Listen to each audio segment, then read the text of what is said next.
The reason I want to talk about this or dedicate an entire video to this is not only because it's becoming more and more popular and more relevant, especially in a study community or like study YouTube community, or it's something that you just like to do. Like maybe you need a place to organize your notes. Maybe you need a system to kind of flesh out all the ideas you have. So I figured this video deserves a separate extensive explanation, and that's what I'm gonna do in this video. I'll also share how I organize my personal wiki, both offline and online. So if that's your jam, stay tuned.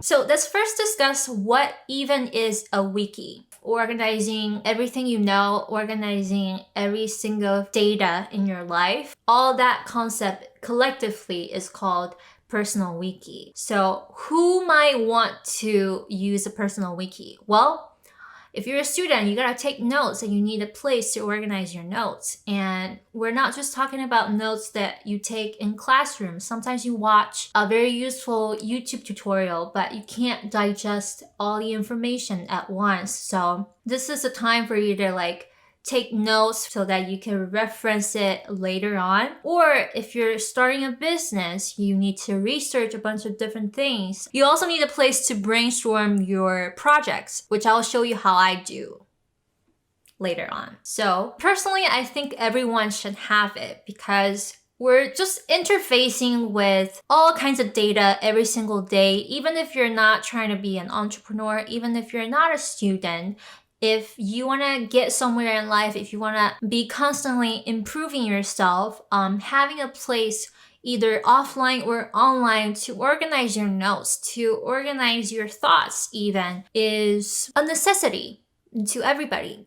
Because if it doesn't get organized, just like if you don't organize and clean your bedroom, it's gonna get cluttered up and you can't really fully utilize your brain, fully utilize your intelligence. And what you don't use, you lose over time. Look at me, I'm way beyond school years and I'm still heavily dependent on these wiki apps or just the idea of organizing my notes. Probably because this is what I do, interfacing with information, processing it, and then putting it out there in my own way. It's what I do all day, every day. But that said, even if you're just living your life and you're reading books, I don't know about you, but I personally can't process anything unless I write it down, unless I process it somewhere physically or even digitally. So yeah, I think everyone should get on it. So now I'm going to talk about some tools that I use because that's basically what this video is about.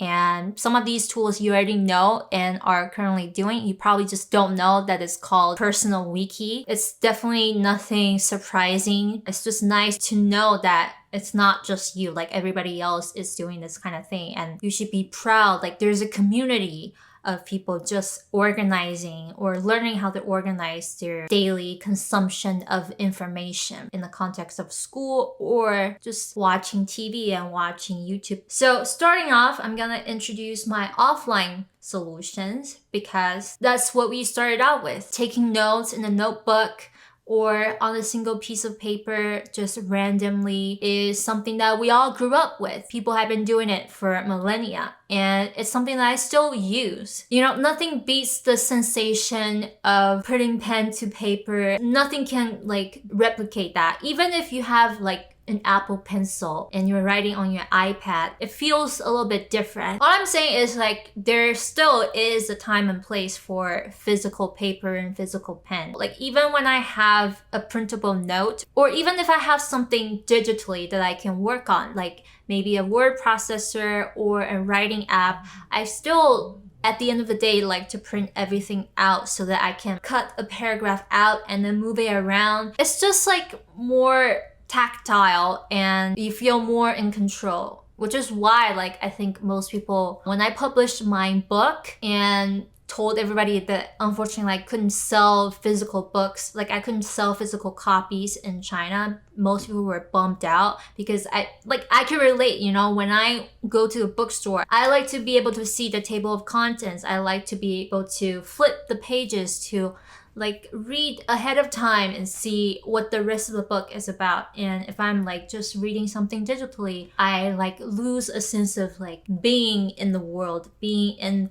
the author's world. So even though writing things down on paper and organizing your notes in your notebook, or writing things and organizing them in a binder is a cheaper and maybe less aesthetically pleasing and perhaps a bit more inconvenient option, still nothing can replicate or replace that. So even if you don't follow all the rest of the steps or the rest of the recommendations in this video, just having pen and paper and maybe a binder to organize your loose leaf notes is enough. Like, you can end this video right here. If not, let's move on to the digital version or online version. Just like the offline option, we're gonna go from random notes to more organized and more systemized apps. Number one, the Notes app on your phone and voice memo if you don't have the time to type. For iPhone users, it's just called the Notes app, or whatever note-taking app you're more comfortable with. I just use the Notes app because it's easy, it's always there. It's the first app that I think of. There's no fancy feature. Literally all it does is taking random notes. So yeah,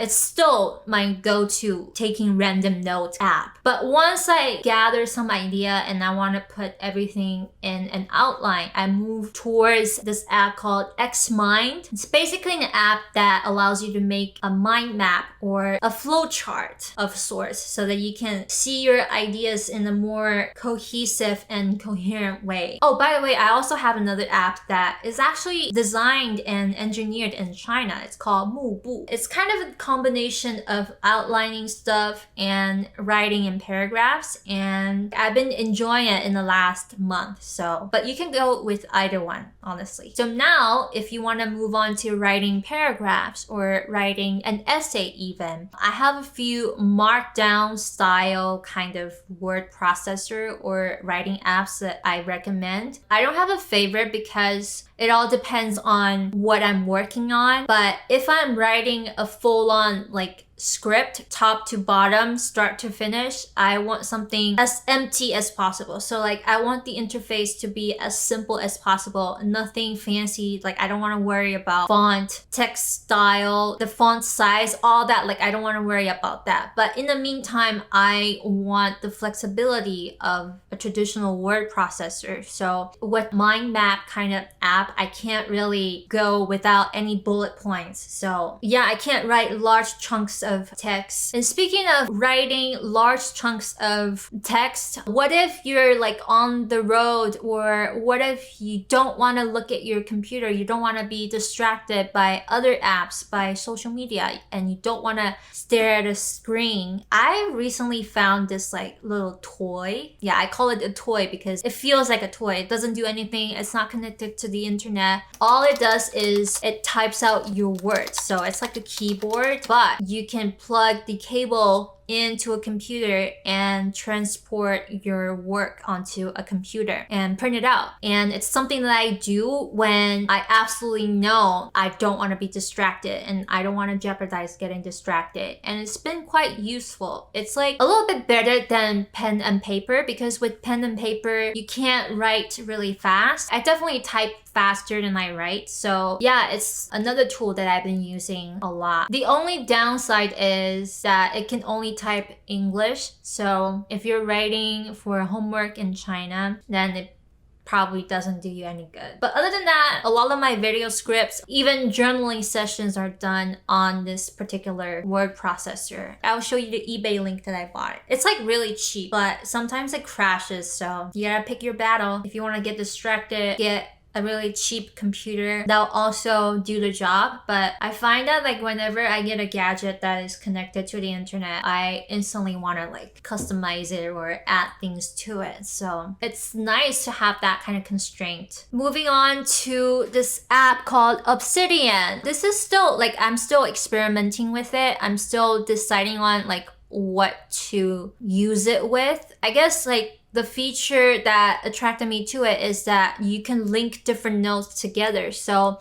this would be ideal for anyone who's trying to write an essay or find patterns and relations between two different topics. And yeah, that's all it does. The markdown features aren't exactly aesthetically pleasing. So if you haven't finished essay in mind, like if you want to write a teleprompter ready script for your video, for instance, I would go with literally anything else. Like maybe even a Word, just Microsoft Word does it better because it looks nicer. But if you're in the process of putting notes together, you're just like randomly putting research notes down, then Obsidian or another one called Rome Research are great options. Moving on to the heavyweight of this video. I'm sure a lot of you have heard of Notion. It's the Swiss knife of personal wiki, but I mostly use it as a planner. Not only to plan out my days, but to plan out my content, to plan out my business, to plan out literally anything, and to also use it as like a draft or a vision board for the things that I want to accomplish, the things that I want to make on my channel. And yeah, even if you could just like use it as a planner, it's so much more versatile than any other planner or calendar app that I've found or any other to-do list app. It's like the best way I could describe it is that it's a combination of to-do lists and this app called Trello. Trello is kind of like a vision board. You're putting lists of things under the same category. So a Notion also encompasses that. And also Notion is like a note-taking app. I don't know how else to describe it. On a day-to-day basis, if I'm like checking out something on my phone, I can't really see everything on Notion.